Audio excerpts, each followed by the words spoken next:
Hello and welcome to Amado Kaya Initiative's Amplify Fellowship podcast series. I'm Renee Zapata, one of your Amplify Fellows.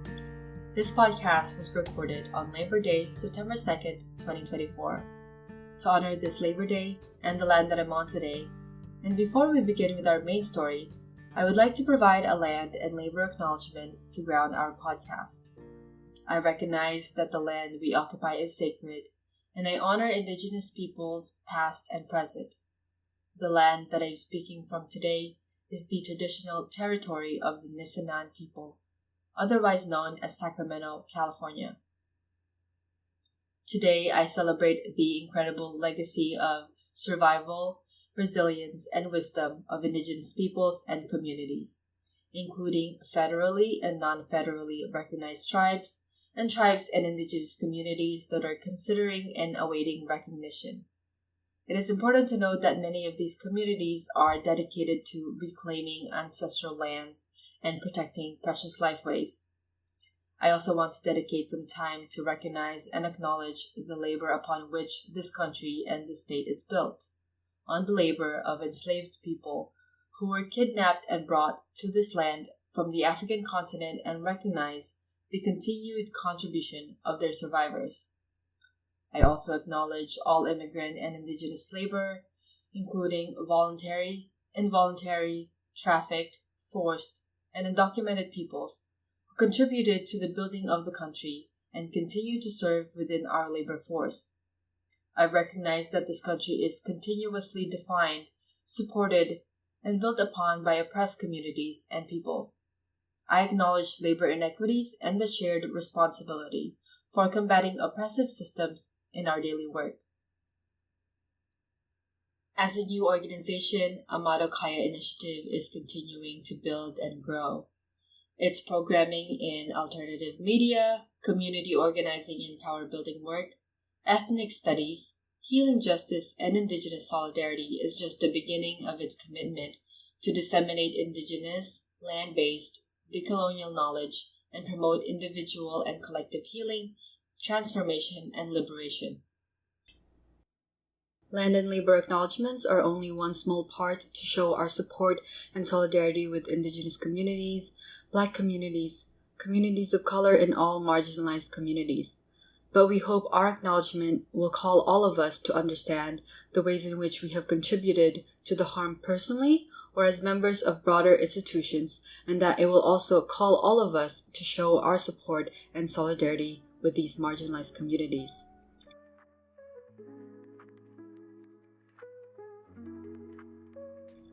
Now, I would like to turn to our main story today. I want to spotlight 3 organizers who are at the front lines of community organizing work and are doing incredible things, uplifting the communities they work with. They are Maurice Montoya, Jamara Hicks, and Genesis Diwa.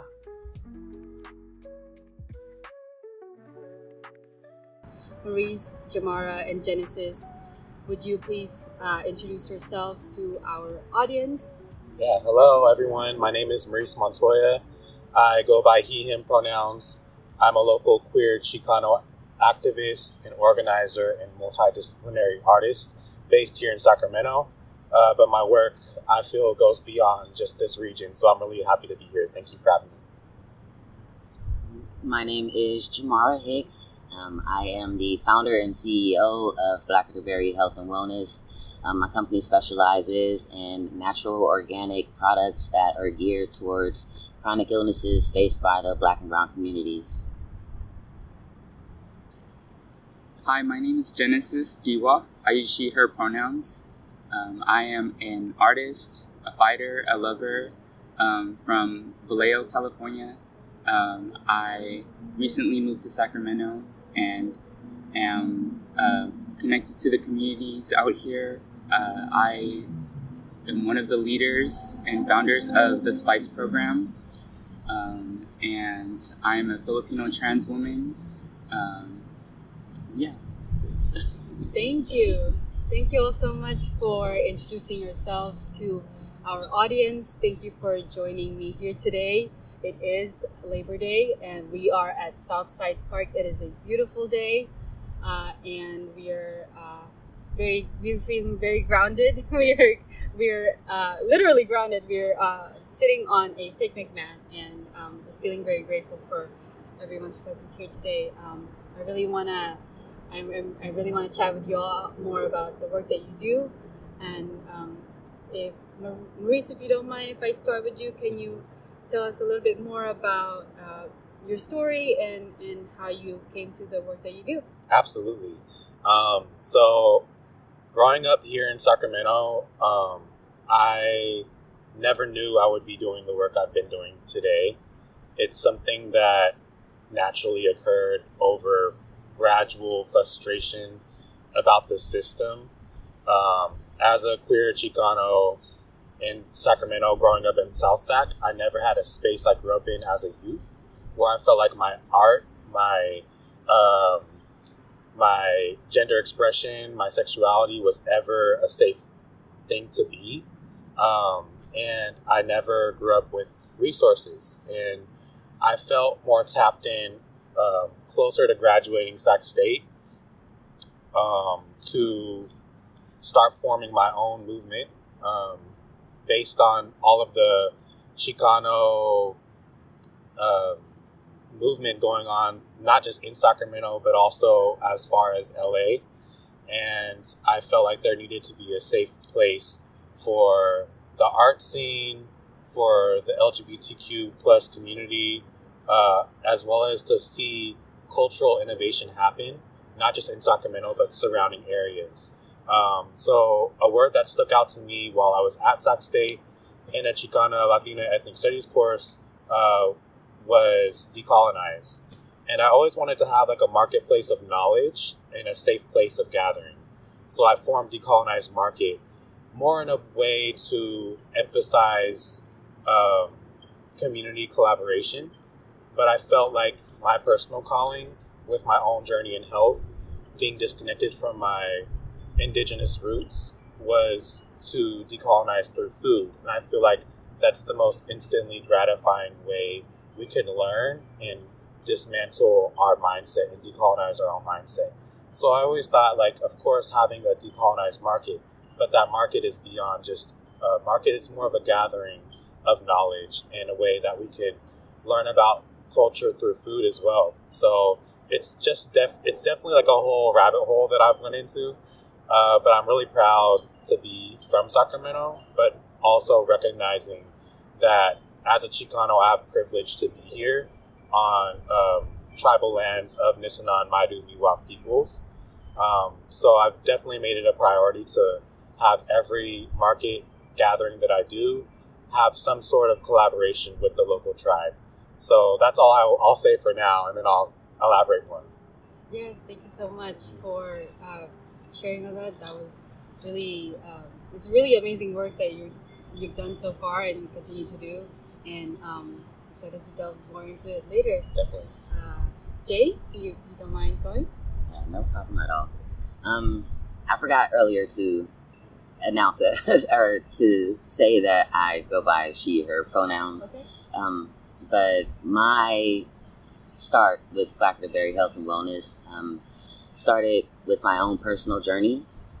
At 13 years old, I came down with Bell's palsy.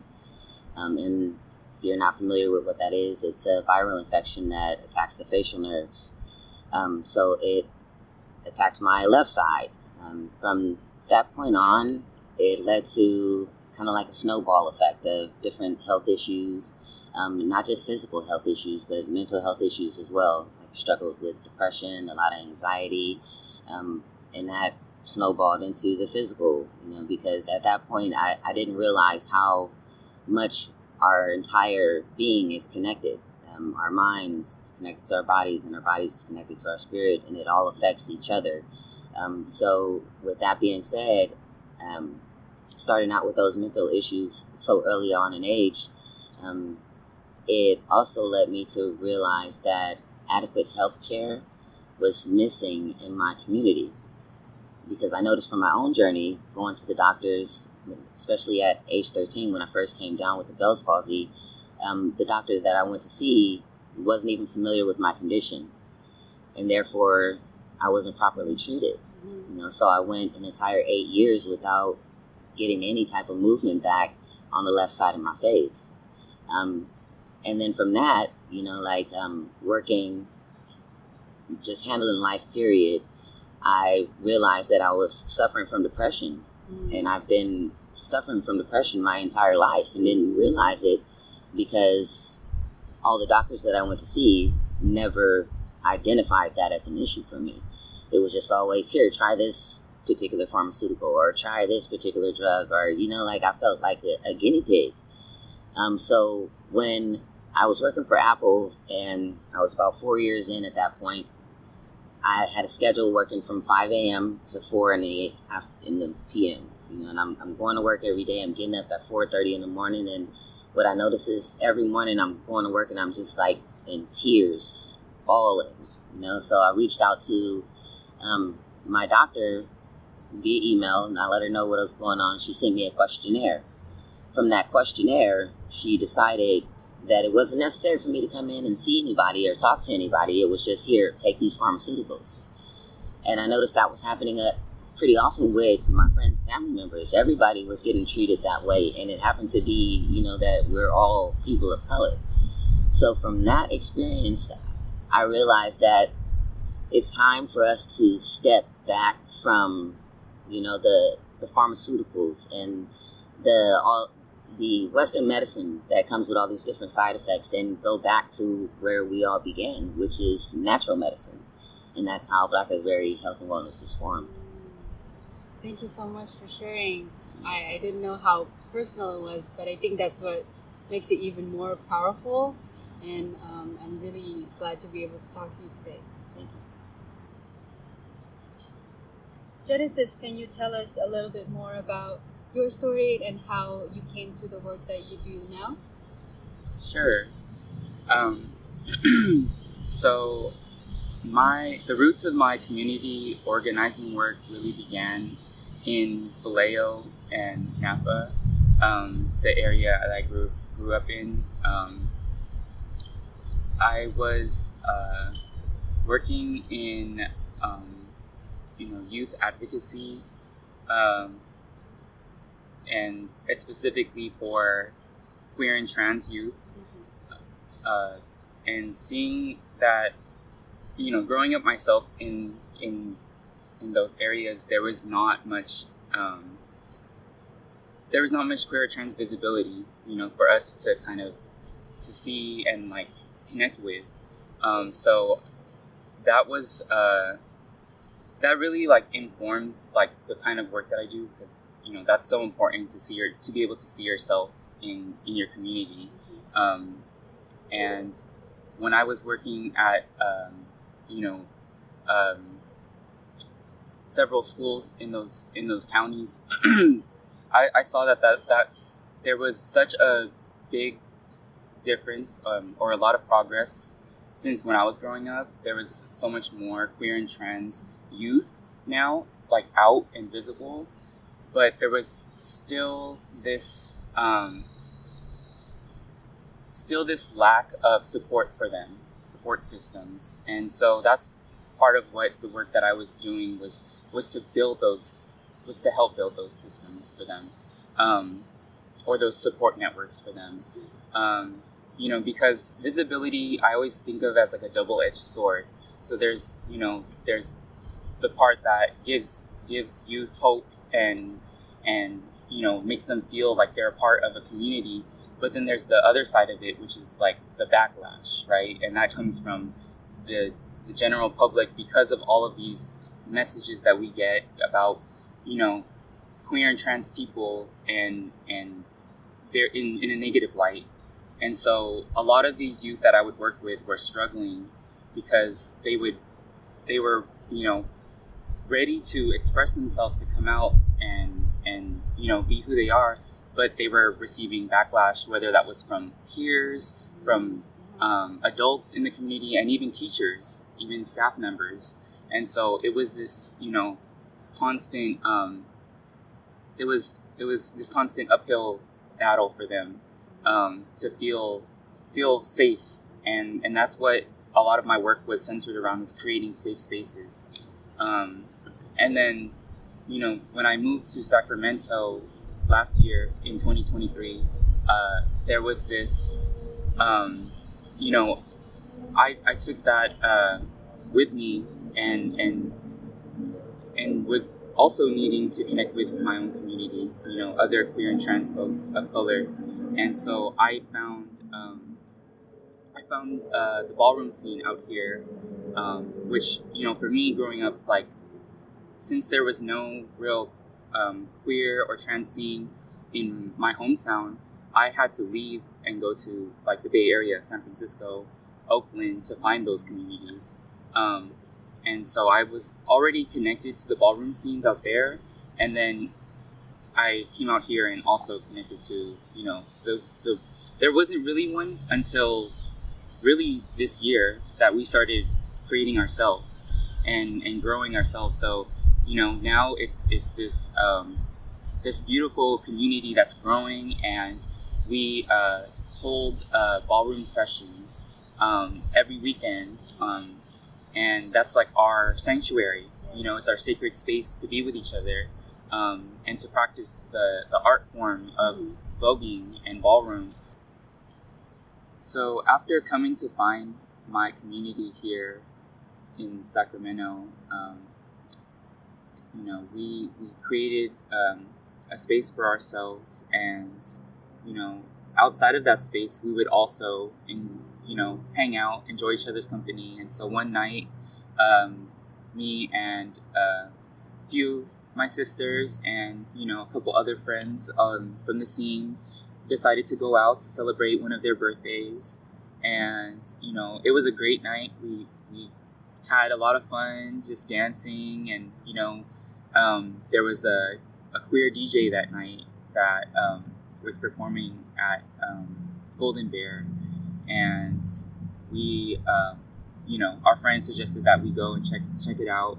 And so we were just enjoying ourselves, and everything was fine up until the end of the night, when as we were leaving the bar, one of my sisters, Ayotunde, she was physically assaulted, and we really had to stand on business at that point and really protect each other.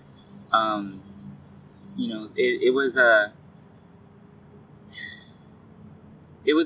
a scary night. It was definitely, like, not just because of the situation and feeling like we were, surrounded by folks who we didn't know whether they were on our side or not, and anything could have happened to any of us. And that's mostly where my mind went, was like, I protect your sisters, protect your family, your chosen family, because we're all we got. So, it was definitely, it was a wake-up call in a sense, but it wasn't surprising. It wasn't anything that we didn't already know about. There had been, like, it's like every year we hear about countless transphobic hate crimes and queerphobic hate crimes, and our community is constantly under attack. And so that night was just like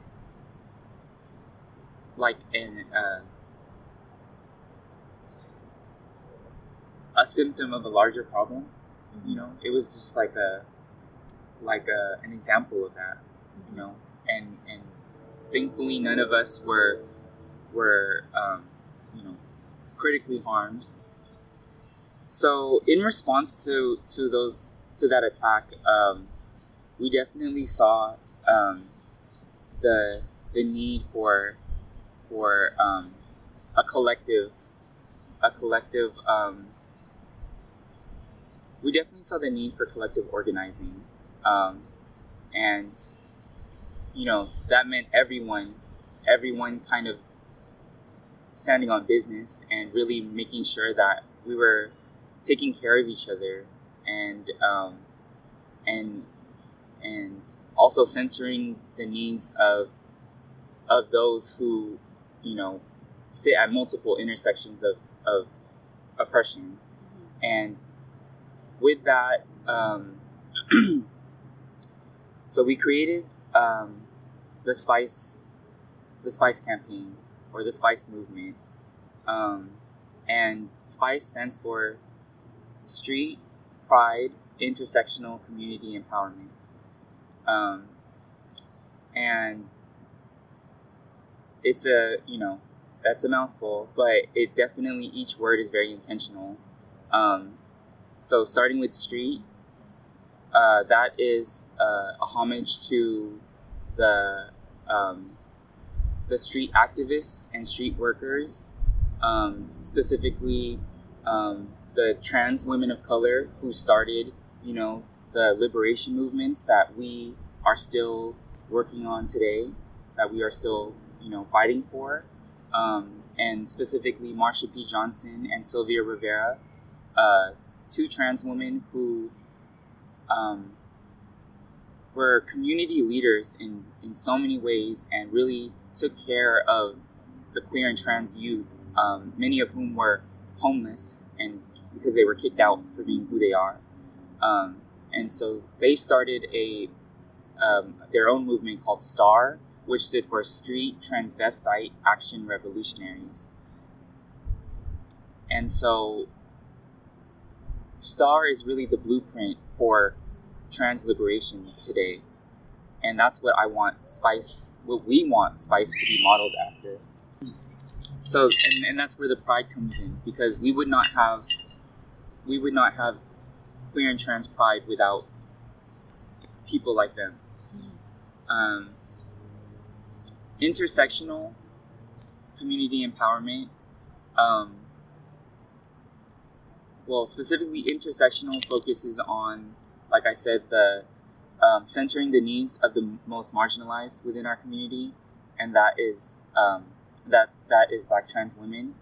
I believe that if we liberate the most oppressed in our society, then everyone's liberation follows, because all of our struggles are interconnected. Mm-hmm. So that's kind of the guiding compass of SPICE, is that we are here to protect our sisters who are constantly under attack. Community empowerment, it speaks to the pillars that we are trying to help our communities heal under, and those are mental, intellectual, spiritual, financial, and cultural empowerment. And so all of our programs kind of fall under all of those categories. Yeah. That's all I'll say for now. Okay, thank you so much, Genesis, for sharing that. What I'm really noticing about what everyone has shared so far is that the work that you do helps to kind of heal some things that you've experienced in the past, and it's kind of a form of healing. And with SPICE, with Decolonize Market, with Black at the Berry, it sprung up because of a personal experience, and that's definitely what I'm noticing so far. And I think that it's tragic that there has to have been some kind of problem in the first place for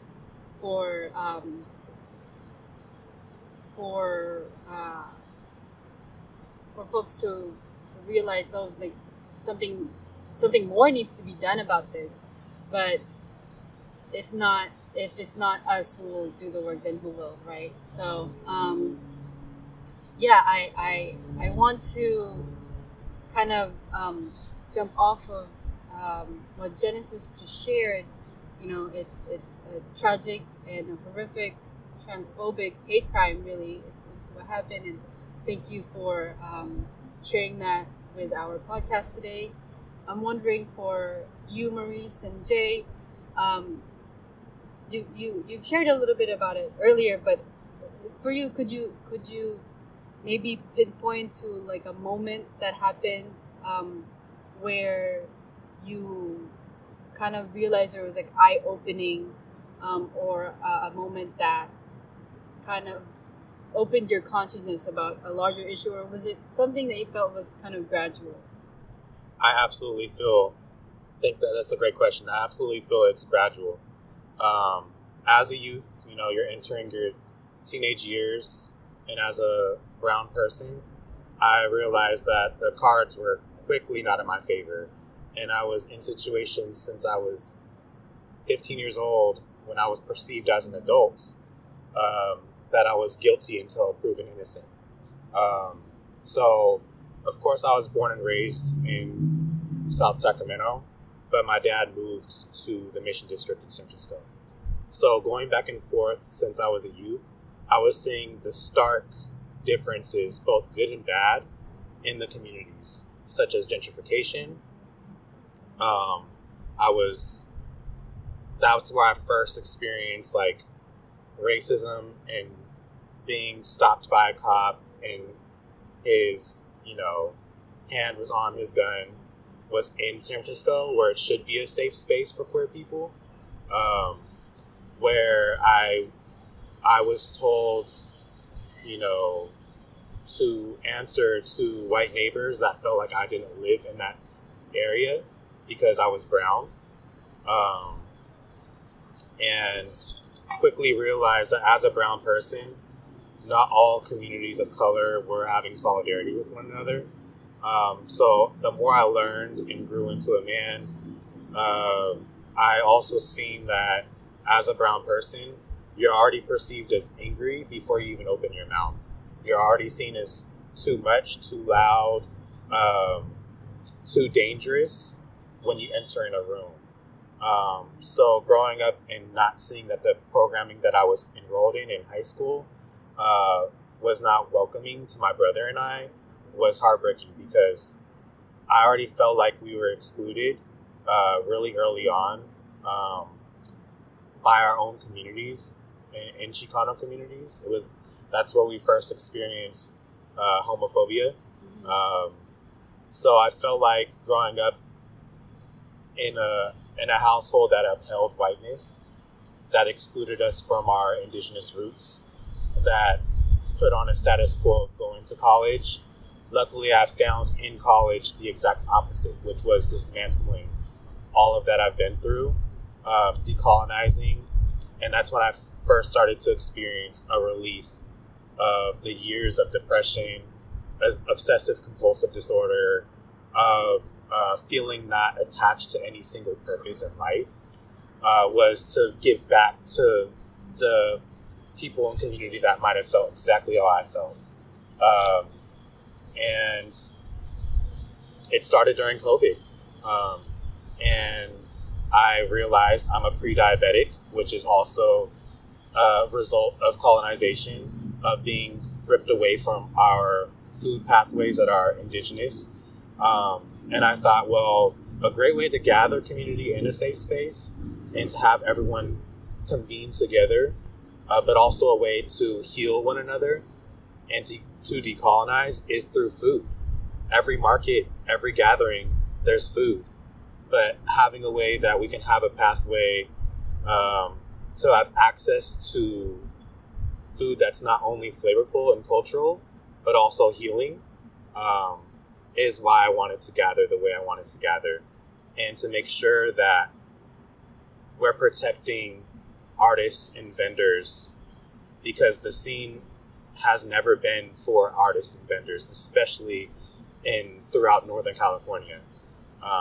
So I wanted to form those gatherings because I've never seen anything like it.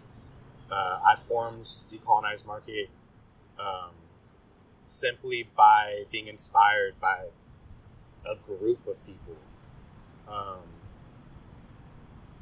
And it's just so much I can say, but I think that just focusing on a gathering of love is really what I wanted to focus on, because of not having a gathering or love growing up. So Yeah. you so much. You know, a lot of that really resonates with me. Actually, I grew up in South Sacramento. When I immigrated to the U.S., that's where me and my family settled. And I don't know if you don't mind sharing. Like, did you actually go to school in South Sacramento as well? JFK High School. Oh, okay.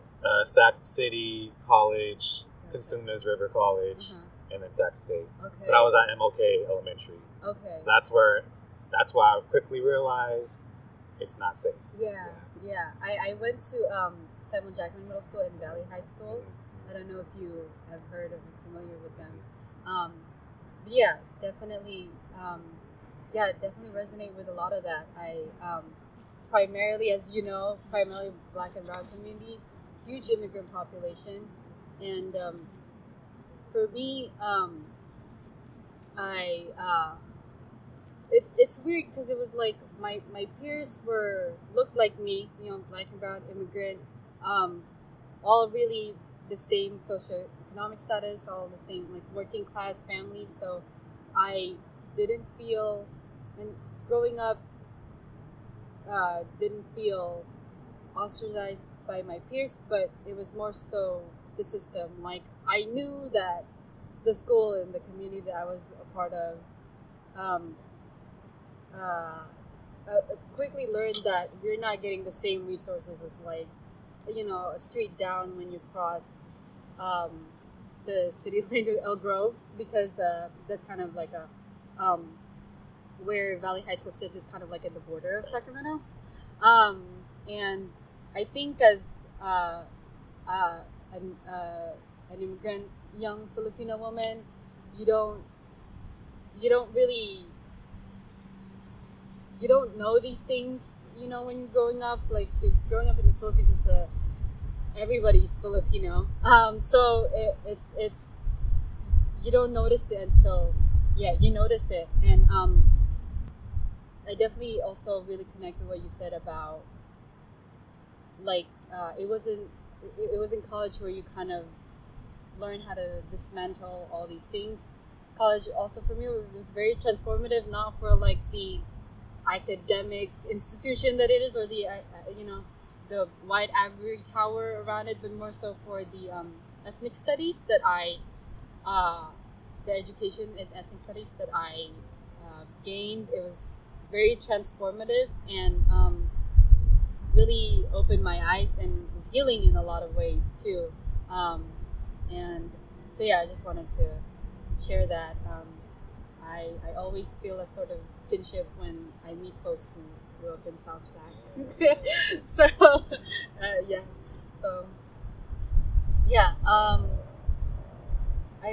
But I wanted to pass the question to Jay. You know, if you could expand. I know you talked about, you know, that doctor visit that you had, but for you, do you think it was that one event, or was it kind of a gradual process for you, a gradual process of learning and unlearning and gaining consciousness about these issues that affect you personally? It absolutely became a gradual process of learning and unlearning, mainly unlearning unhealthy behaviors. But it definitely started with that one experience. That one experience kind of stretched out over a span of 6 months. But what I really was impacted by from that experience was my visit to the therapist when I finally, was recommended one. And before you get in there, they have you fill out this questionnaire, and they ask you, how are you managing, your anxiety or depression? So I managed my anxiety and depression with cannabis, and I wasn't shy about that. I listed it on my paperwork, and as soon as I got to the back room, prior to her asking me any other questions, her main thing was, oh, so you use cannabis. How often do you use cannabis? Oh, well, I think that's where your problem comes from. Let's go ahead and refer you to basically like a cannabis anonymous type of deal. Like I had to go through a rehab program before I was even able to receive any type of help with my actual mental health. And for me, taking that back home and realizing that it was not just my story, but it was the story of my family members, my friends, sitting and thinking back to how I watched my mom my entire life struggle with depression, and not even knowing what it was, because in the African American communities, in a lot of Black communities, we don't address depression. It's, not to be funny or like stereotypical or any type of way, but it's seen as a white person's disease. Like, we are taught to be strong, and to whatever problems that we have, sweep it under the rug and not address it. So for not only myself, but my mom, my sisters, my brothers, cousins, uncles, aunts, it became a pattern of unhealthy behavior. And Maurice touched on this subject. Food is very important to African American communities. So for us, it's a lot of soul food, a lot of unhealthy things that we were taught from our ancestors, back in slavery, like the collard greens and the pig feet and the things that they would throw away that we would take and make meals out of. Those things became staples for us.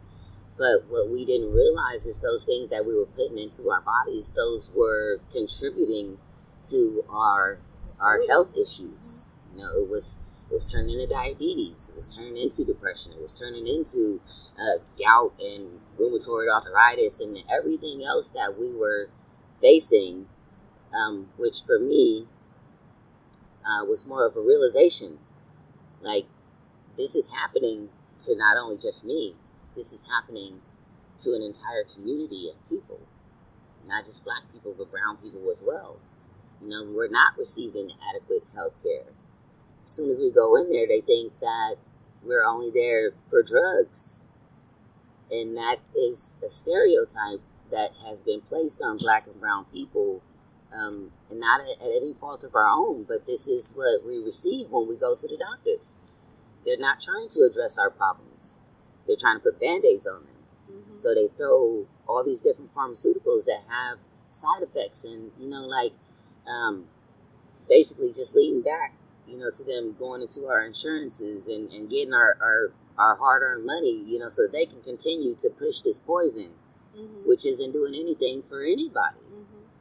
So for me, it was a wake-up call that before any Western medicine was ever introduced, we had natural medicine. We had solutions that were given to us naturally from the earth, and earth mm-hmm. has a solution for everything. So that's where I found my empowerment, and that's what led me to my ultimate purpose, which is to be a natural healer. And that's why I make it a goal, to spread that information, to educate people that look like me and you and you and you, like around the community, because these things aren't taught to us. We don't know about these things. Mm-hmm.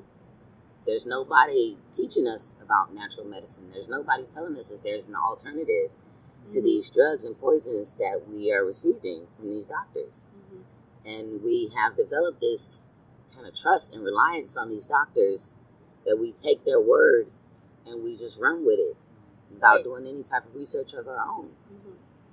So from that, it's imperative that we change that narrative, that we provide those resources, that we make them affordable as mm-hmm. well.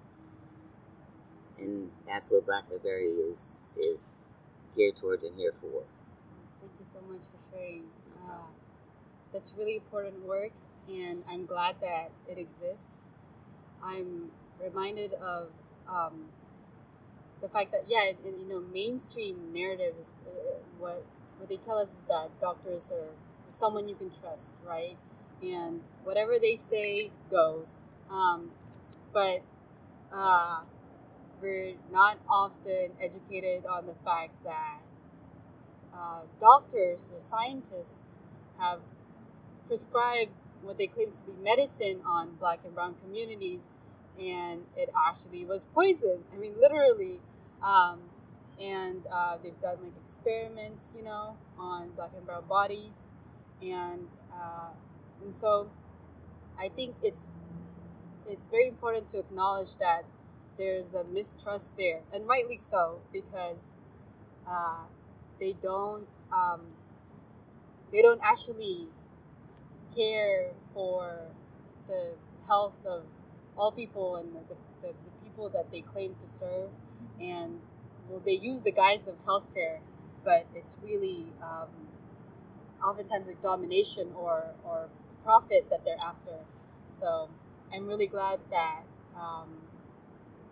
you exist and the work that you do, and it's just so heavily criminalized, but it's from the earth, and it's one of those things that have been used as medicine for centuries. So yeah, thank you for sharing. So far, I really want to thank you all for sharing whatever you've shared so far. I'm definitely feeling the power in the work that you do, and I'm feeling very inspired. I think it's even more important, and it's even more vital, because of the climate that we're in today, with like rising authoritarian forces just threatening anyone who doesn't conform to the norm, to the status quo. So I just feel like I just feeling a lot of like power in everything, every word that you all say. It's I just wanted to acknowledge that kind of energy.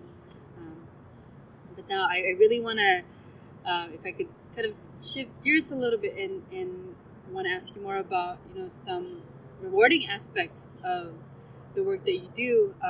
If you don't mind me starting with you, Genesis, what do you think is one of the most, or some of the most rewarding aspects of the work that you do?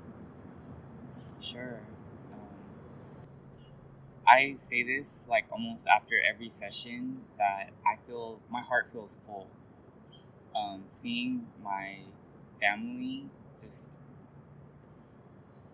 being free in our own safe space, our own sacred space. Just expressing ourselves and just sharing so much love with each other. I feel like rejuvenated after each session, and I hear that from others that are there as well. That this is the one. We've been bringing in new people, and someone recently that we brought in, they came with a group of friends, and they told us that it was so spiritually uplifting being in that space that it felt like church for them. Yeah, and watching us and watching us vogue, watching us like just be with each other, and like the kind of energy we were sharing, it was just so positive to be even around that. And so they definitely were like, oh, we're gonna keep coming to these sessions, and that's what it's about for me, is like creating the kind of future we want to see for each other, for our communities. In the midst of all of this, capitalist, imperialist hellfire, we have this space that is ours, and I would say that's the most rewarding part of it for me. I definitely see you like beam when you talk about it, so that's really great. And I do want to ask, like, for these sessions, are you teaching stuff, or is it like a showcase, or both? Yes, it's a mix of everything. Yeah. Definitely an educational aspect of it, both in regards to ballroom. So ballroom is a culture that originated in New York City, with Black trans women, and now it's spread really globally. You know, you have ballroom scenes out in Europe, in Latin America. All these different parts of the world are, even the Philippines are getting into it. Yeah. You know, and it's really powerful. And there's a lot of, with that, you know, a lot of that with with that being a very cultural thing. There's a lot of that needs to be taught. You know, that there's so much of ballroom that it comes from a specific struggle of, you know, really from Black trans women's pain and them transforming that into magic. You know, that there's a lot of respect that is due. You know, and that the up and coming children, as you know, we like to call them, when they come into the scene, they need to be taught these things. They need to learn their history, basically, who came before them, who paved the way for them to be able to express themselves in a space like that. So there's definitely the ballroom aspect, and then there's also the one of the pillars being intellectual empowerment, that we want to empower each other by also learning our history outside of ballroom, which is, you know, like activism and a lot of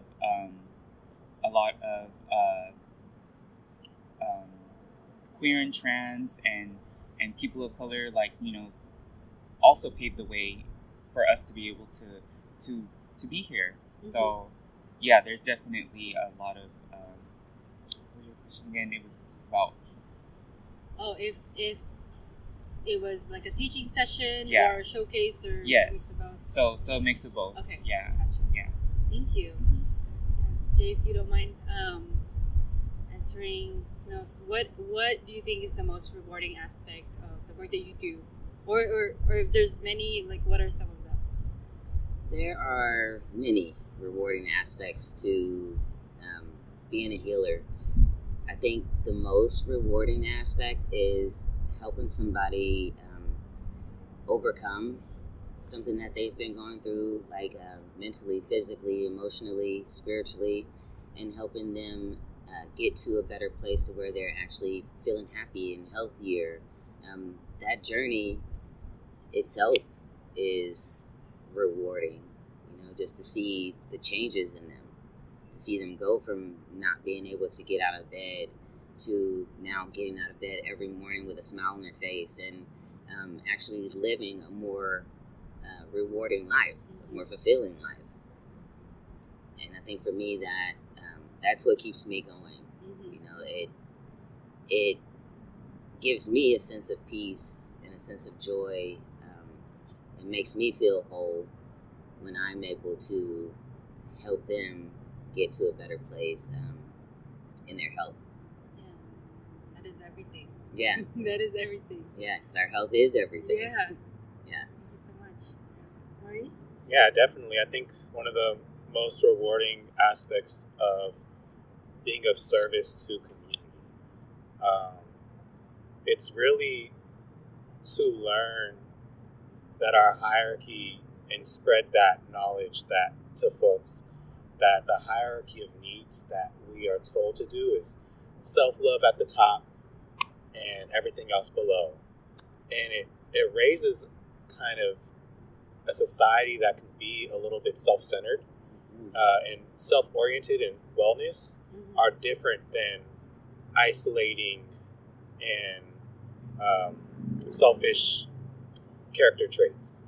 And so when I see people become more community-centered versus just self-centered, because they're reinvigorating these ideas of rubbing elbows with other folks, they're able to see that that is the top of our wellness when we have folks we can lean on. Whether they come from our backgrounds or not, we are able to lean on someone and form that collective, because every indigenous group, for the most part, had their hierarchy of needs as community first versus self. Mm-hmm. There was no sense of isolation. We need each other. Mm-hmm. So when we're able to lean on each other, and I see folks lean on each other, they're able to learn things. They're able to learn faster because they're not self-isolating and learning solo dolo. They feel like they're being immersed in love and community and acceptance, and also immersing others and welcoming others and strengthening those qualities. So I see people becoming long-term happier when I'm doing my work versus like just a good day. Mm-hmm. They're having a better year Mm-hmm. because there's something consistent happening, Yeah. and they're being activated as a person, and that takes challenging. That takes challenges. Every space I've entered, there's that reluctance to have Black and Brown unity Mm-hmm. and solidarity, and we're told to come with our certificates and PhDs and degrees. We're told to just emphasize only certain qualities, and told to be digestible by society and be presentable and only follow certain narratives as Black and Brown people. And many times they prefer us to be separate. But when I see us together, redefining of how togetherness looks like, that's what's been the most rewarding, is seeing that be challenged in these spaces. So that's my little answer. Yeah, no, thank you so much. I think that's I keep saying this word, but it's true. But it's so powerful, and I feel like with the work that you all do, you're not just targeting and healing people's pain on a surface level. You understand that the pain comes from something deeper, and what you're doing is really radical because you're getting to the root of the problem. It's not just like you said. It's not just getting prescribed like ibuprofen for your pain. You know, it's you actually are looking into what is the source of that pain, right? And you know, with ballroom, it's not just you know, putting rainbow flags and being like, yes, like we accept gay people here. Mm-hmm. It's like no, we need more than like these symbolic Gestures. imagery gestures, yeah, because they're really empty. Like, but besides the the rainbow flag or whatever, like what folks really need, but is a space like a ballroom space where they could be free, to be themselves and learn about what came before them and who came before them. And I think when you realize that if you're like you said, like a child or a person who's in pain, or someone who's like very new to an artist organizing space, it can be isolating and you feel like you're like the only one who's going through this. And then you learn about the long-standing history of the work that came before you, and it's like, oh, then you gain community, and you're like, I don't feel so lonely at all. Actually, like this is there's power in that, and I think that like the emphasis in community is really important and empowering, because it makes people feel held in a way that no other like isolated individual can or solution. I mean, I think about like when you said talking about self-care and how that's like often emphasizes like the thing that you can do, the best thing you can do for yourself is self-care. And I mean, it's important, you should care for yourself and take rest and things like that. But a lot of times what people really need is someone to lean on for community, like that support, to feel held, right? And you can't self-care your way out of homophobia or transphobia or racism. It's deeper than that. So yeah, I think all the work that y'all are doing is just so powerful. I'm gonna keep saying it because it's so true. Okay, I do want to talk more about Sacramento. The city that we're in today, the traditional lands of Nisenan people. You're all based in Sacramento. If you could speak a little bit more specifically about like issues that you think are prevalent to the communities that you work alongside within Sacramento. Um, what are some of those issues that are prevalent to the community that you work with in Sacramento? Anyone want to start? Maurice? Okay, yeah. Yeah, so what I'm seeing throughout Sacramento is a pattern of infighting, of division, of survival, and a lot of, I would say, social media gestures in the name of activism, in the name of liberation.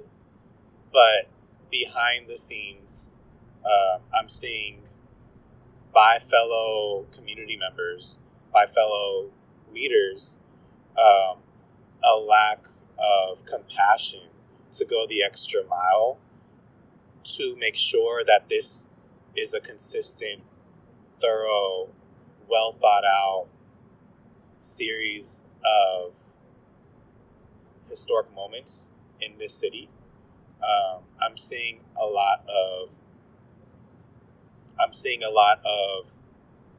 Black and brown leaders in communities that emphasize nonprofit growth and quotas being met, rather than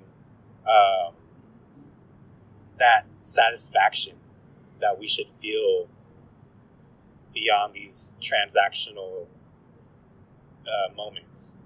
And I'm starting to also see a lot of upholding of whiteness and a lot of self-hate within the city, not just growing up in a family that was so far removed from our roots in New Mexico, but also throughout the community of the Mexican, Chicano, Latin American diaspora that's here.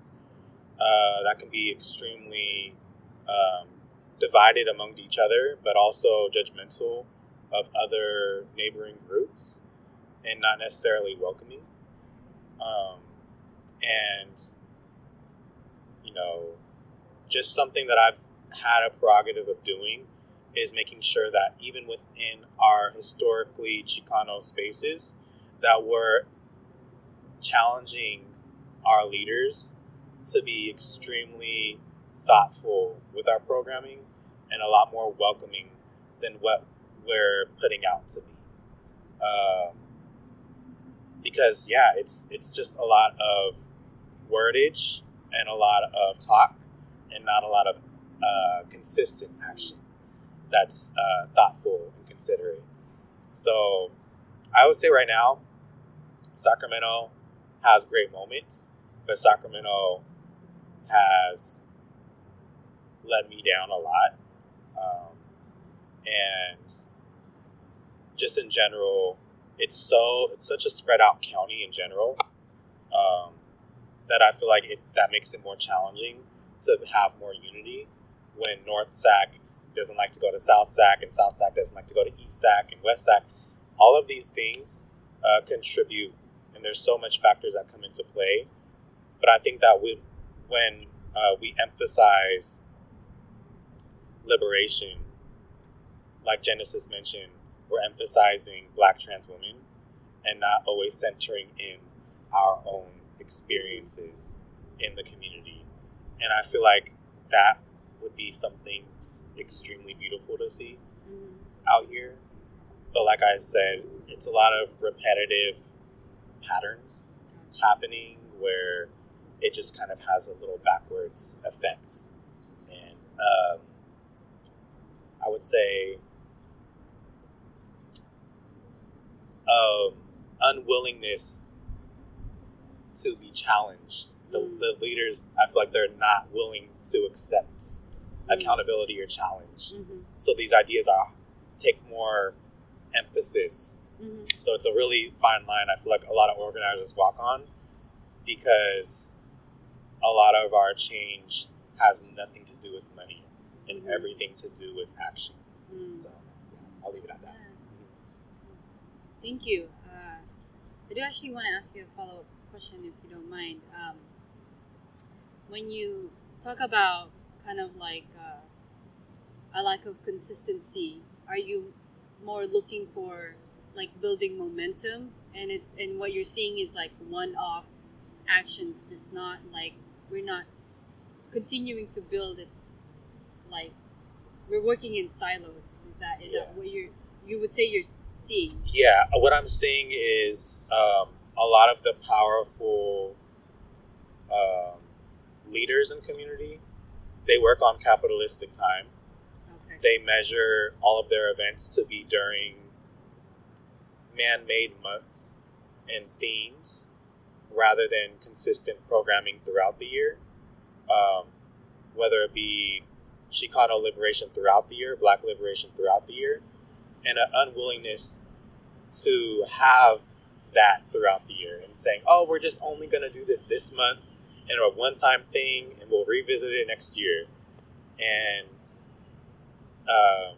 I feel like in community there's a lot of stubbornness to accept other ideas and to be able to advocate for ideas that aren't even my own has been a challenge, because decolonizing is not centering in Chicano heteronormative ideals. It's to uphold other ideals that might not be our own lived experience.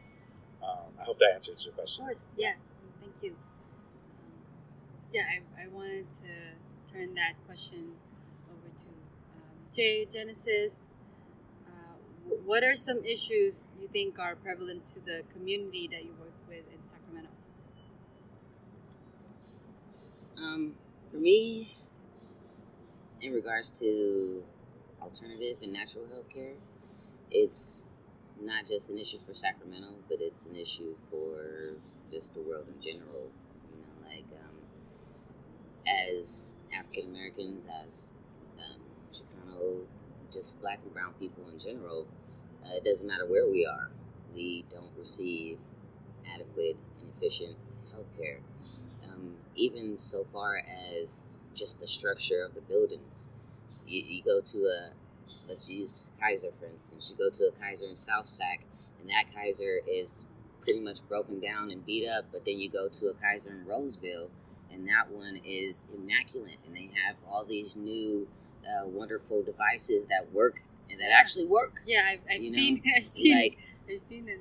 Even so much as that, like, why can't we in the Black and brown communities have a Kaiser or a healthcare building that's just as nice as that one in Roseville? Yeah. We should be able to, but the fact is we don't. And the reason why we don't is because they don't care as much about the healthcare and the quality of our life here, as Black and brown people. It's like we get the short end of the stick all the time.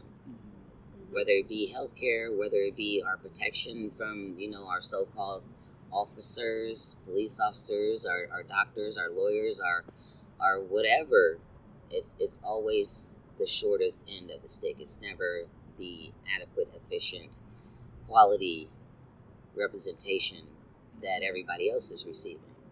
So I feel like if there was more equality, if there was more representation of the diversity that Sacramento has, and it's beautiful diversity, but we just don't see it in all the places where we should see it. Especially our healthcare systems. Our healthcare systems should be equal and adequate and efficient for everybody, whether you're Black, white, red, yellow, green, purple, whatever you identify is, or whatever your skin color is, it should be efficient. The fact is that it's not. Thank you. Yeah, Genesis? Yes. Can you ask the question again? What are some issues that you think are prevalent to the community that you work alongside with in Sacramento? So, Sacramento is really a microcosm of, you know, the world at large, and with that, I think that a lot of the issues that I see in Sacramento are really issues that we have to address in society as a whole. And so things like white liberalism, performative allyship, you know, a kind of micro celebrity culture I see a lot here, and co-opting a lot of liberatory movements is definitely like some things that I've been noticing a lot and talking with other folks in community about. There's this almost this trend of, you know, latching on to a lot of queer and trans culture, like specifically ballroom culture, especially as it's growing in popularity. You know, folks want to have like their ballroom moment, you know, in whatever for their own platform. You know, they want to boost their audience and you know, and have like a, you know, some kind of attachment to it, but they're not doing the work for the people that it's meant for. You know, they're not working alongside them. They're not getting in the field with them. You know, and that is even occurring within the ballroom scene. There's folks who come to the ballroom scene and they want to feel fab. They want to feel, you know, feel their femme and you know, get all the kind of like applause that comes with it, but they don't want to do the community work. That ballroom was literally created because the systems, a lot of these systems failed people like us. And so we had to rely on each other. We had to build systems of support for ourselves. And there are folks who kind of lost the plot and they don't really honor that, you know, that there's the kind of like flashy, like, you know, like the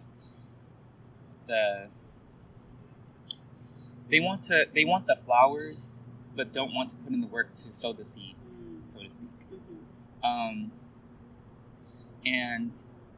And yeah, it makes it very hard because then the work falls on the shoulders of the most marginalized, because we have to do that work for our own survival. So oftentimes that is, you know, the girls, the trans women, you know, Black trans women, like we are shouldering so much, but at the same time we are still trying to take care of our communities, and we can't do that alone. We have to, you know, we have to distribute that labor amongst each other, because, you know, there's so much already.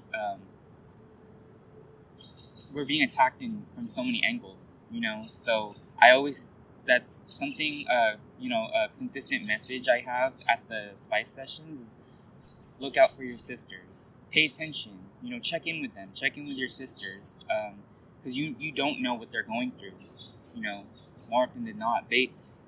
And these girls, we're so strong, and, you know, this word, it kind of, you know, it's kind of a loaded word, but resilient, even though we shouldn't need to be, but we do come into these spaces and we look graceful and elegant and, you know, and beautiful, but with that comes a lot of pain that we have to endure.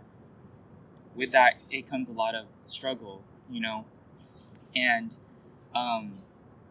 you know, another thing is with on struggling, like there's a lot of folks in our scene that are, you know, struggling financially and you know, are facing eviction, things like that, or maybe they're missing meals because they can't afford it. And there's this kind of this jarring contrast between, like, there are folks that are struggling like that, but then there's other folks who come into the scene and they're eating, like, just eating good, like, just buying I don't know, what's a luxurious meal, but like poke bowls or something, like every day, it's like I love myself a poke bowl, but like every now and then. But like, it's like, if you're gonna come into a scene or a space, make sure that your siblings are eating too. Take care of each other, or use whatever resources that you can. If you have a big platform, especially if that platform was built or supported by the girls, like, give back. That's my thing. Is like, make sure that you're giving back to the community that raised you up. So definitely there's this there's this kind of there's this dynamic that is almost a replication of the larger systems of appropriation, cultural appropriation, of co-optation, and people want the fabulousness of ballroom, but they don't want to deal or have anything to do with the struggle of it. And that's really where it came from. So it becomes soulless when they try to bring that to the public, and also like I said, how it's a microcosm of society in general. One thing that makes Spice unique in Sacramento specifically is that it addresses things like transmisogynoir. And for those who are unfamiliar with the term, that means the specific oppression that Black trans women face. There are so many orgs in Sacramento that are doing amazing work, but very few, if any at all, that are addressing and centering the needs of Black trans women. And like I mentioned earlier,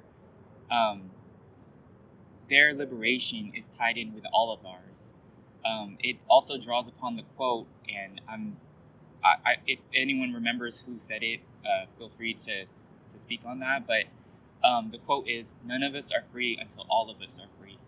And I stand on that, and we stand on that. Everyone at Spice, that is what Spice is about intersectional community empowerment. So none of us are left behind when the revolution is happening, which is happening. Every day. The revolution is not coming, it is happening. That is what we're doing. So that's what I would say is, some issues I see in the community. Thank you.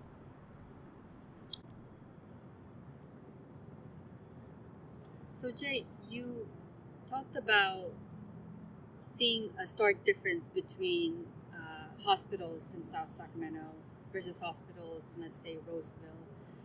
Is that something that you see in the people you serve? And I don't know, would you call them clients or patients? I'm not sure what you call, like, people you work with and heal.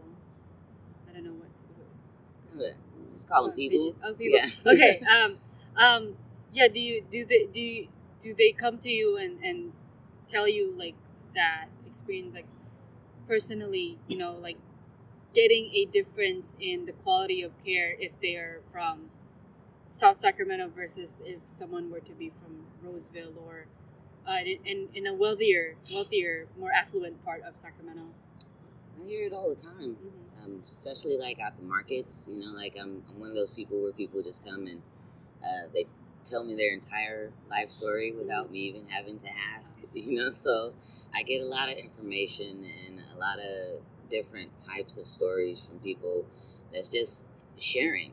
It's not in particularly like they're trying to point out something negative, about this particular hospital. It's just that they're sharing their experience. And based off them sharing their experience, you can see the patterns, You can see the pattern in behavior from when I'm speaking to somebody that is white versus somebody that is of color. Their experience is always different, and it doesn't matter if they're from Sacramento or Oakland or anywhere from that I've encountered, and it's always the same thing. Like they'll go and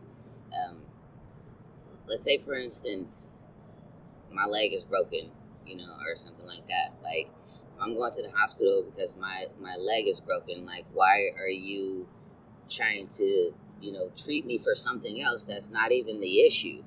Like, why are you making it about something that's not related to this particular issue right here? Like, I understand, that coming in here, like, there's a lot of people that do come in and just, look for, let's say, drugs or whatever, re-up or whatever, but a lot of us are actually just coming in to treat this broken leg. And it's not that we are, like, in pain for the drugs. We are in pain because of the pain is here. Like, the drugs help because you suggested it. But if there were alternative options, let's say like a cannabis or a CBD bomb, or like something that doesn't come with all those different side effects that you can suggest to us, we would be willing to take that too. But because we come in here with this broken leg, and the first thing that you want to throw at us before you even throw at an x-ray, you want to throw out these painkillers, you want to throw out this Demerol or whatever it is that they're throwing out, like something and it's typically something that's addictive, something that's going to rope you in and keep you coming back. And that is that's one of the main issues that I've noticed when it comes to conversations with different people.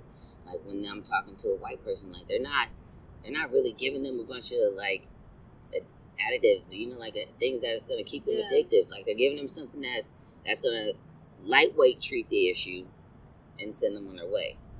But when I'm speaking to people that look like myself, it's always something that they got to continuously come back for, like, or something that's going to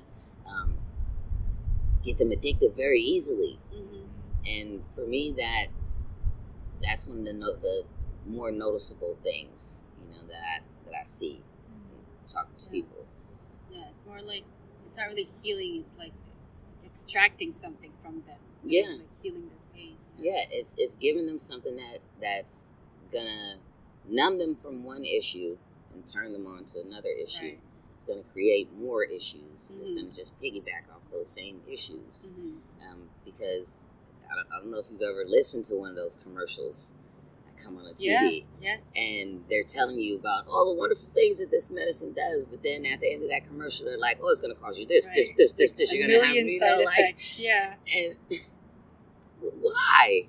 Why? When there is something that nature has given us that doesn't come with all that red tape. Right. Yeah. And even a medicine. I don't know how folks feel about this, but like I feel it's like weird to advertise medicine. I think commercially, like on TV, like if it's something that people need, if it's something that people will treat people for their pain or cure their pain or illness, you don't have to sell it. You just give it to them, right? That's how I feel. It's not something that you need. You should need to sell. It's just you just give it to them. But yeah, thank you. Jay, I wanted to ask you a follow-up question to the issues that you were talking a little earlier about, the issues that you think are prevalent to the community that you work alongside with in Sacramento. Correct me if I'm wrong, but I feel like what you're touching on is like there's people who have the privilege to show up and be there for the fabulous parts and the parts that they can capture, on Instagram and be for the trends, but they're not there for the work, like the ugly parts, that the work that need to be done for for the fabulous parts to happen. Like it's different when someone like yourself, or you're talking about your sisters and Black trans women in your organization. You can't just clock off and not do that work because as you said, it's your survival. So yeah, like I'm wondering if you want to talk a little bit more about that. Like, do you think it's like an issue in privilege, or people not acknowledging their privilege? It definitely is an issue of not acknowledging your own privilege, and then at the point that you acknowledge your own privilege, what are you going to do about it? Mm-hmm. It's not.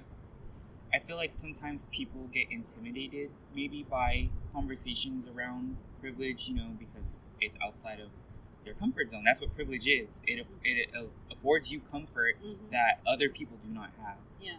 And so for a lot of folks, it is an uncomfortable conversation, but it's a necessary conversation, because even myself as a Filipino trans woman, I have privileges, of course, in this society we live in.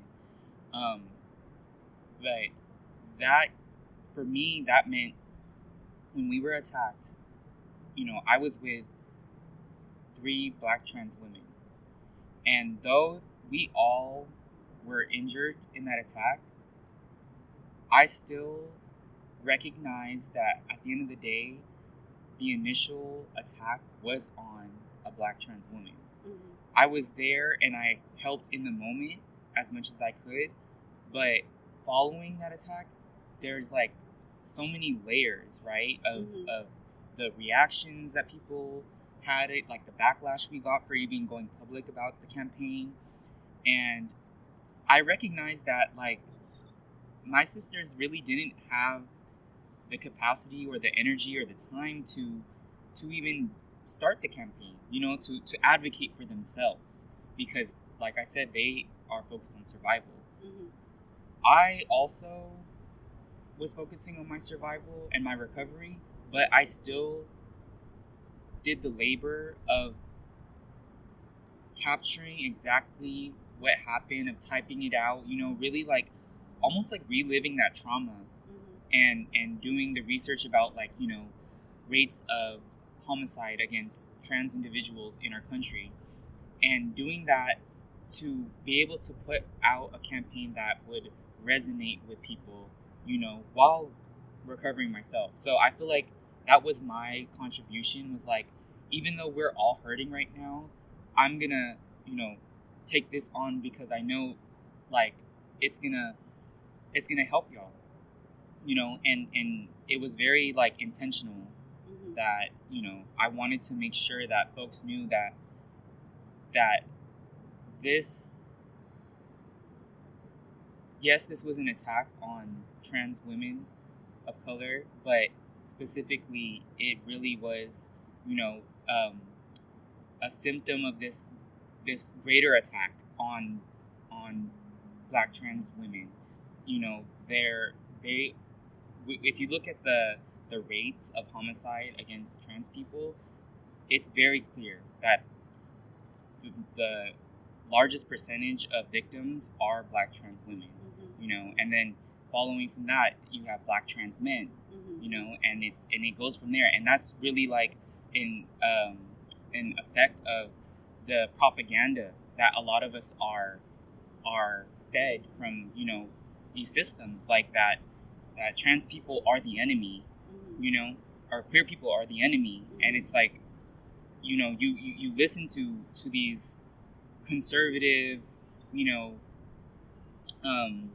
news outlets and publications and what have you, and they'll have you believing that the people that are suffering the most are the boogeyman, so to speak. Like, that's why you see so much hate, so much visceral hate, just for existing in public. Because what we were doing that night was just enjoying ourselves. We were just out, just like everybody else, and we have a right to be. We have a right to be out in public and to celebrate a birthday. That Absolutely.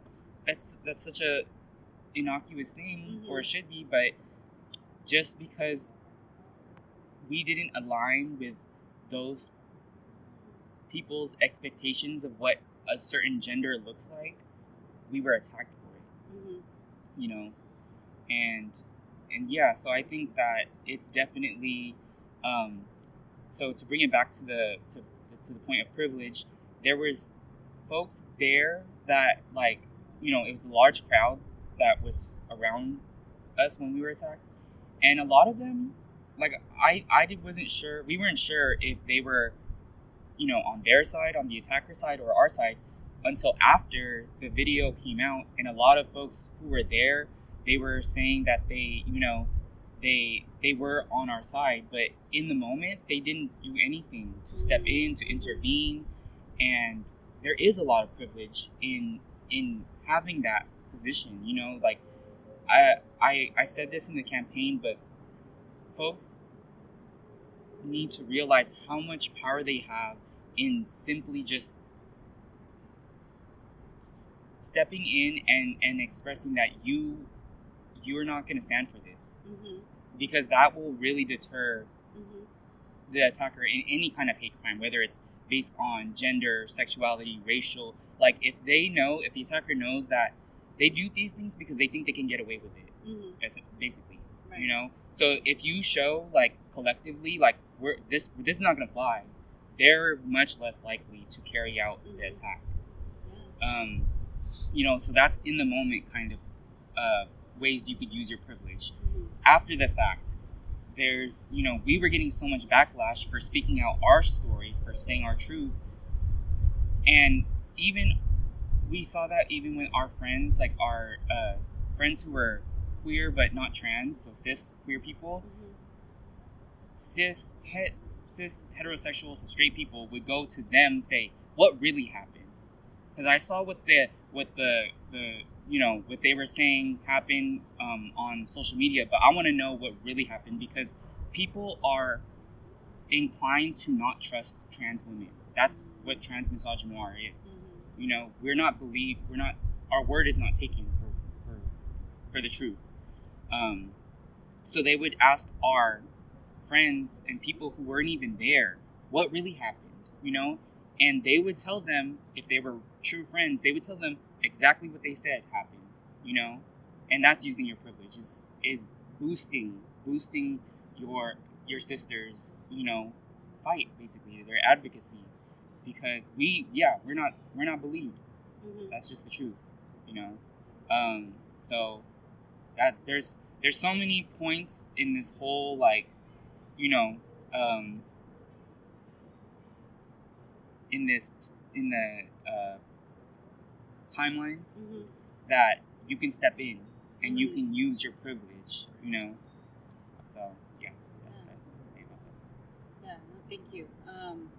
Yeah, I mean, when you're in your recollection, like, there were so many people who had privilege at the moment to step in but didn't, and then afterwards there were people who had privilege to be able to support and elevate your story and have it be brought to justice, but didn't, and then even went out of their ways to kind of dismiss your story. And yeah, I'm definitely seeing that it's like a lot of in different levels of the timeline, people who had privilege to be able to show up for the for trans women, especially Black trans women, as you were saying, they were the ones that were attacked, and you stepped in, didn't do it. And yeah, that is really tragic, and I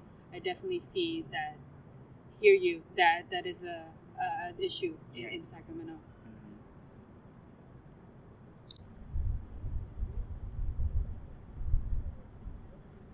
So you've all talked a little bit about yourself, your story, the organizing, the work that you do in SAC, and how you became drawn to this work.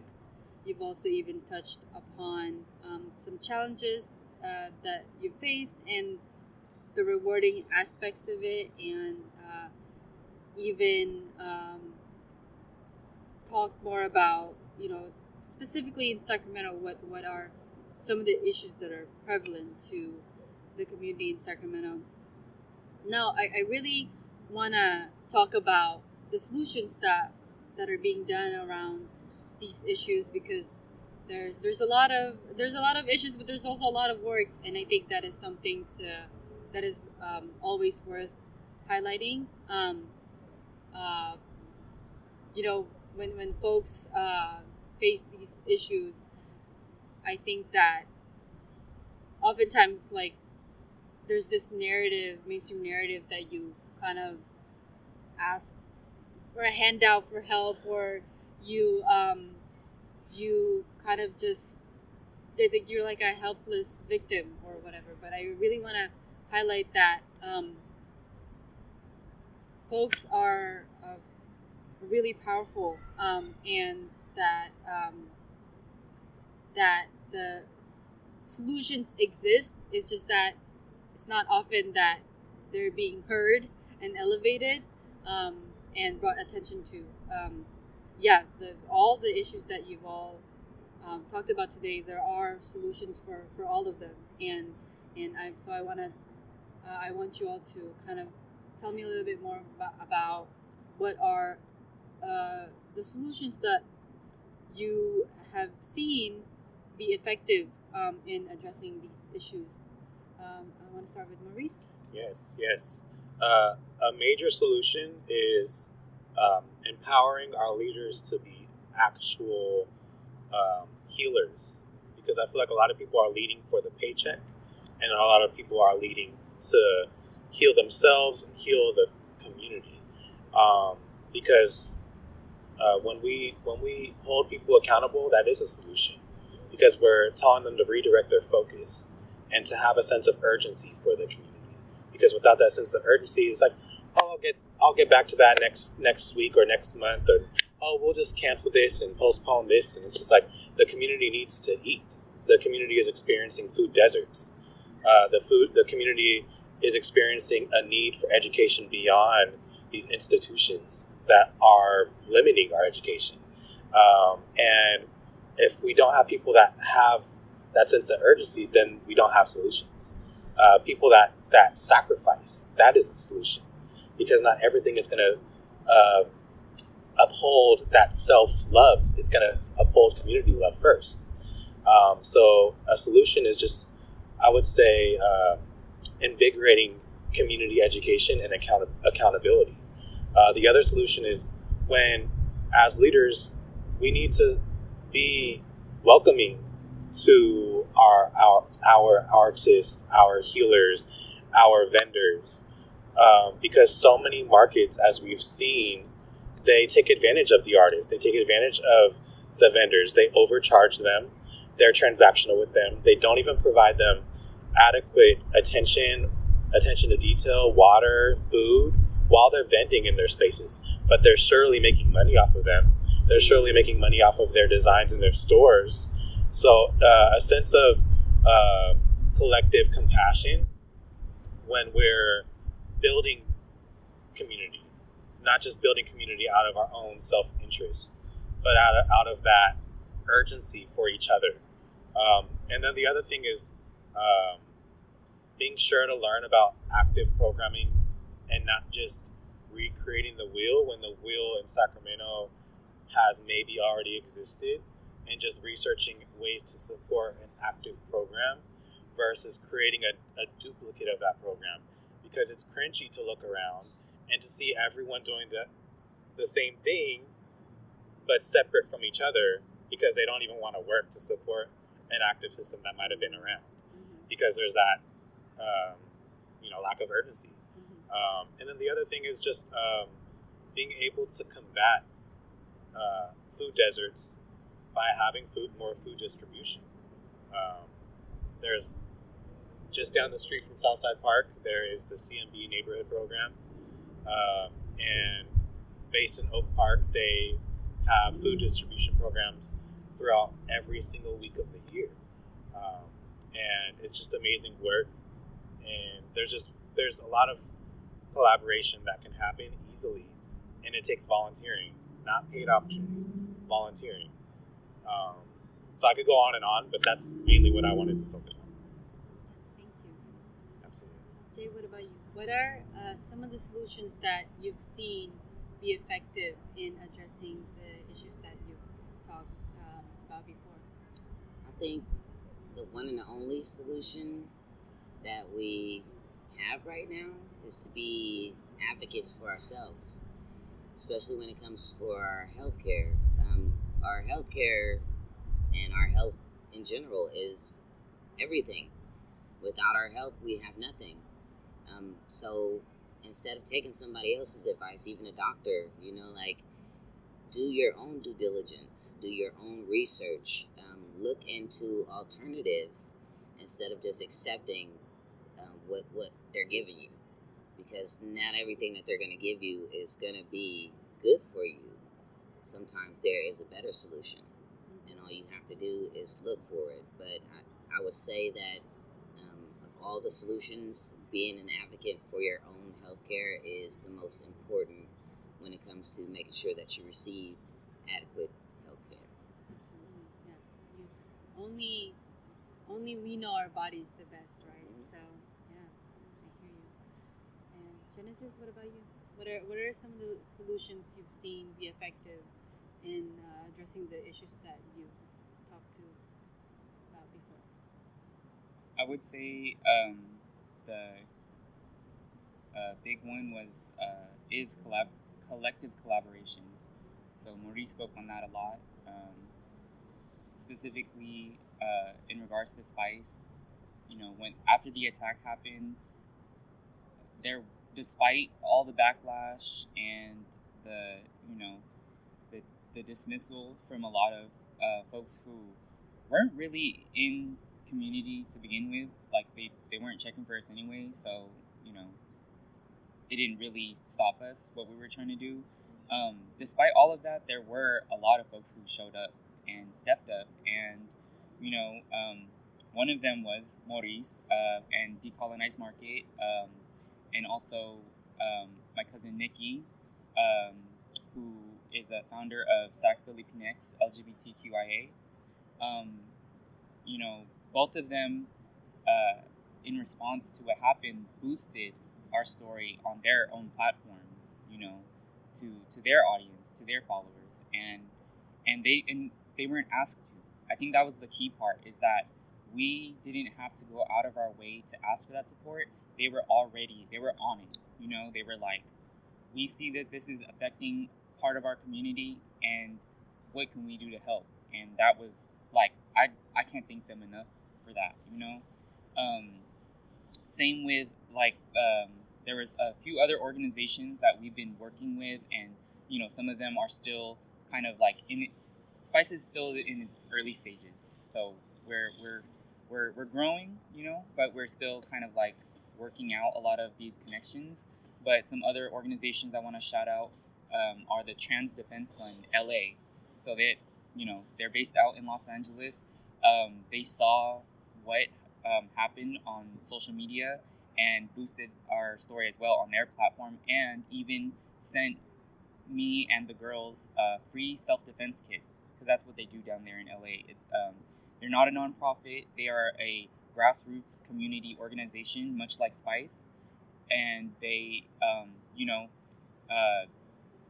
just sent us free self-defense kits, which included self-defense weapons. It included COVID testing kits. It included even some beauty makeup products. It was really, it really showed, like, I feel like it made it feel like you were saying earlier, like less alone. We felt like this isn't something we have to go through, on our own, which it made a world of difference, I would say. Another program that we're working with, or going to start working with, is the CMB neighborhood program, like Maurice mentioned. Shout out to Malia, Isaiah, and Ray. Those are three folks that have started coming to the Spice sessions, and they all volunteer at the CMB neighborhood program, specifically with the free groceries program. And we really want to work with them because, like I said, part of our liberation work is financial empowerment, and that program is based off of the Black Panthers free breakfast programs, and it's basically a way for our community to feed our community. We need to eat, and so definitely looking forward for Spice to volunteer there, and then they also are welcome to come to our session as well, and witness the beauty and the magic of what it is, and so definitely I feel like the amount of connections is limitless. I really want all of us to kind of be like this ecosystem, right, of organizers and community members that are working together, because at the end of the day, we're all we got. We are literally despite all of that's what's happening, with within our political systems, Project 2025 coming up, multiple genocides occurring throughout the world. This isn't just some optional extracurricular activity that we're doing. This is our survival. So that's what I foresee as a solution for Sacramento, is for all of the people who are doing the work, who are community oriented and work and are fighting for liberation, for us to be all standing together and working together and taking care of each other. I think. Yeah, thank you so much. It's beautiful. Thank you. Now, I really want to turn it over and talk about solidarity. I think you've all definitely touched upon that, but at Amado Kaya organization, cross racial solidarity work is really important for us, and solidarity with the LGBTQ community and any and all oppressed folk. I think that work cannot be done in silos, because as you said, Maurice, you don't realize that other people are doing the similar work as you do. You could band together and become stronger, rather than doing work in silos or isolation. And also, it's important to stand in solidarity with other communities and be able to use your privilege. But I'm wondering, for you all, what does solidarity, how important is solidarity to you, and what does that look like? You want to start, Maurice? Yeah, I'll start. So solidarity is super important to me because it's action based. Solidarity is not performative. Solidarity is consistent. In order to have and practice solidarity, it takes learning before you do so, because different groups throughout our indigenous communities, they practice solidarity in different ways, because they still practice, rightfully so, land sovereignty. So we have to approach solidarity as definitely having our heart open, but realizing that solidarity looks different, tribe by tribe, community by community, on a needs basis.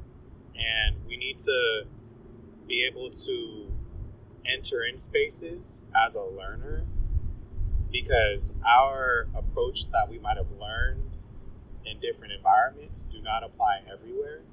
And solidarity is consistency throughout the year, not just, during Pride Month we're gonna have solidarity for our girls, during this month no. And it makes it worse when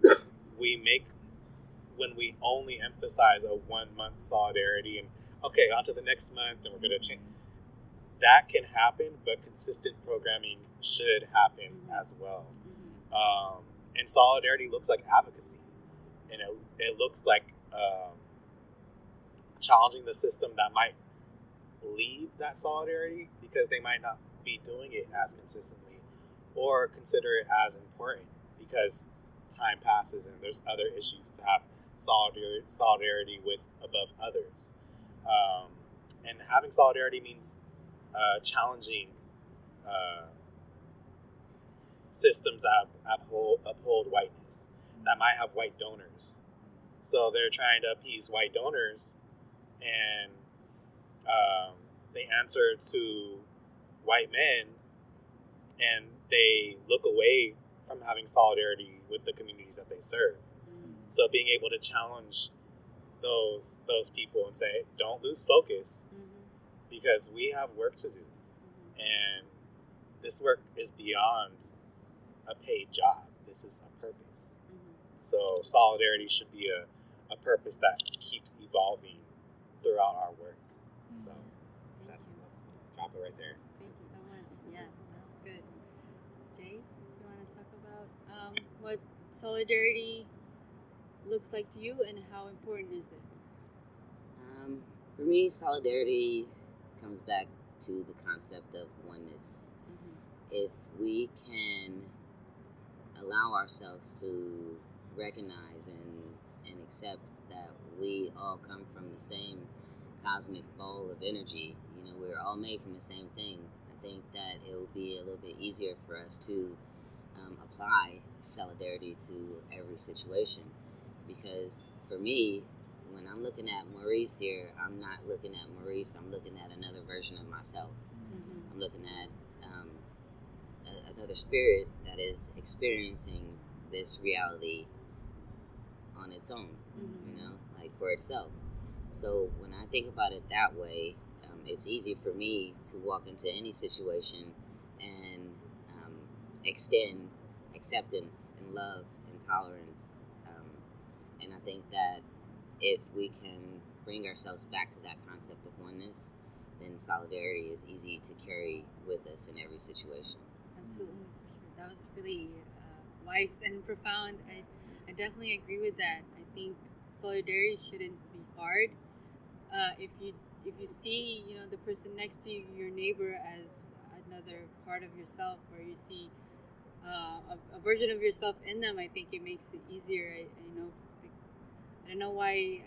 I never really understood why it's so hard for people. I mean, there's all kinds of reasons we can name, but at the end of the day, it's like if you have empathy for the struggles and suffering and the pain of another person, how can you not want to stand with them and be in solidarity with them? Because ultimately, the forces that are harming them can harm you too, and will harm you. So yeah, that was really wise and profound. Thank you. And to you, Genesis, how important is solidarity to you, and what does that look like? So I talked about more of the organizational level of solidarity already, and I feel like it's important to recognize that it doesn't have to be a grand gesture, or this, you don't have to hold a title, in order to show solidarity. You can show solidarity in small ways, and sometimes those small acts of solidarity end up being so impactful, and that looks like even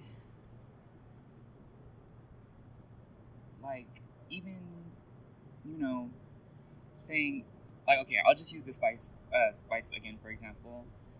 Sometimes we'll go out for dinner after a whole voguing session. We'll go to get dinner, and one of us wants to go but doesn't have the funds for it. So we'll literally be like, "We got you. We'll split it up. We'll split your bill amongst the rest of us, and so you could be in a space with us, because they, that's part of it. That's part of it. It doesn't stop at the spice session. It's every day, and I think that's kind of what we were all getting at, is that this work is not specific to a month. It's not specific to a certain event. It's every day. It's in every interaction you have with everybody. I definitely think that that also might turn some folks away from liberation is that they think that they have to move mountains, to show support, but really it should be as easy as breathing. Yeah, for sure. Yeah. And those like small aspects or small gestures, what you're saying, those are things that everyone can do, right? And I think there's something really meaningful about those small gestures, and most of the time it's like those small gestures are more meaningful than the big gestures. Like you're saying, wanting your friend to be there for dinner, but they don't have the funds. I'm like, I got you. That's because I want you there, and I know, for you or the other folks that are giving up a little bit of their money to be there. Maybe it's small to you, but to them that's everything, right?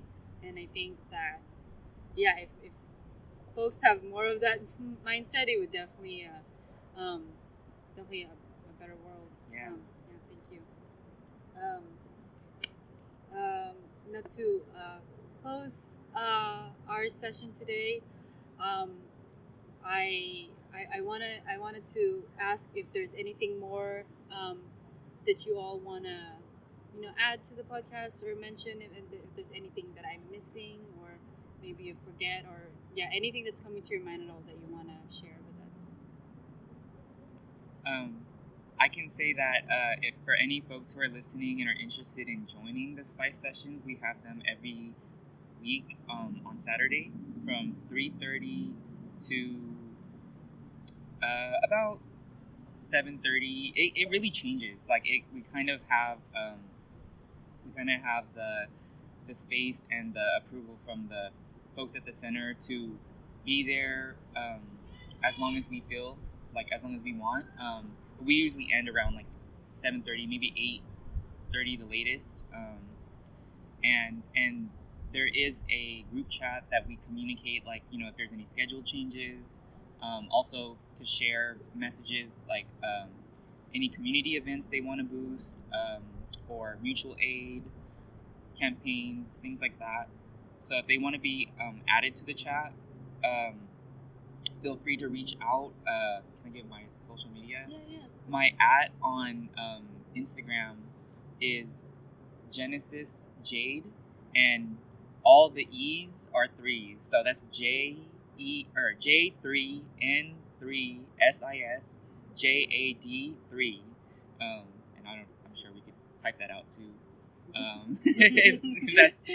If that sounds like a lot, but we're also currently working on starting the Instagram for Spice. So I would give that instead, but for now, reach out to me or really anyone whose names I mentioned. Like the beautiful thing is, like, we're all bringing folks in from like our circles, like different circles. So I'm sure if you reached out to Maurice or even Renee or anyone, like they would connect you back to us. So it's welcome to all with intention. So as long as you are in alignment with the values and expectations of the space, you're welcome. Yeah. Thank you. How about for you both? Is there anything that you wanted to mention that we didn't get to today? And if you want to, let folks know about where to find you or your work, how can they reach you? Jay? All right. So, I have a couple things coming down the pipeline to assist with education and wellness of the Black and Brown community. I have a nonprofit that I'm in the process of putting together, which will offer, because I'm also a Reiki healer as well, so I'll be offering free Reiki services, and we'll do free guided meditations, free natural wellness and herbal medicine preparation. There's going to be a lot of great things that will be offered during the nonprofit, but for now, if you would like to try some of my current holistic wellness products, I can be found at www.shopblackertheberry.com or on Instagram or Facebook at shopblackertheberry. Thank you. Definitely. Yeah. And so I know I'm when I introduce myself, I position myself as like Maurice Montoya, multidisciplinary artist, but I also am the creator of Decolonized Market, and our page is found on Instagram only right now at Decolonized Market. We have programming at, but not exclusively, at the Washington Neighborhood Center, along with Spice, and you can look out on our Instagram for latest updates of our soon-to-be posted events. Other than that, I'm happy to be in connection with other indigenous food spaces because I'm working on a few different projects throughout November and following months where we highlight Native American, Alaskan Native, and any indigenous groups' food practices and medicine as food. So we're starting a few really interesting events, and I'm just taking my time curating it together. So feel free to follow our page at Decolonized Market. And then for all events that happen next to Spice, next to Decolonized Market at the Washington Neighborhood Center, you can follow the center directly as well at the Center 916. They're also on Instagram as the Washington Neighborhood Center and the WashingtonNeighborhoodCenter.com. And that location itself has a lot of very exciting programs. We are going to be launching an ethnic studies book library, a screen printing area, as well as a few other really exciting programs. And that's also located at 400 16th Street out here in Sacramento. Thank you.